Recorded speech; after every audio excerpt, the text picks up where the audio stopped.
আলহামদুলিল্লাহ। দেখুন তো কাবা ঘরের সামনে সবাই বসে আছে নামাজ পড়ার জন্য।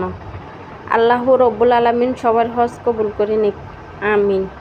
আপনারা যারা আমার চ্যানেলটা সাবস্ক্রাইব করছেন, আলহামদুলিল্লাহ, আপনাদের উপরে আল্লাহর রহমত নাজিল হোক। আল্লাহ আপনাদেরকে সাহায্য করুক। যাদের হজ করতে ইচ্ছা করে আল্লাহ তুমি তাদেরকে কবুল করে নিও, আমিন। ভিডিওটা শেয়ার করে অন্যদেরকে দেখার সুযোগ করে দিবেন ইনশাআল্লাহ। আপনারা পাশে আছেন বলে অনেক ভালো লাগে। আলহামদুলিল্লাহ, আলহামদুলিল্লাহ, আলহামদুলিল্লাহ। আমার প্রিয় ভাই বোন, আপনাদের তো ইচ্ছা করতেছে কাবা ঘর একবার দেখার জন্য। আল্লাহ আপনাদেরকে কবুল করে নিক। আল্লাহ রব্বুল আলামিনের কাছে এই দোয়া করি, আল্লাহ যাদের ইচ্ছা করতেছে বারবার আসার জন্য আসতে পারতেছে না, আল্লাহ তুমি তাদেরকে ওই তৌফিক দান করো, তারা যেন হজ পালন করতে পারে। আল্লাহ তুমি তাদেরকে সাহায্য করো, রহমত করো।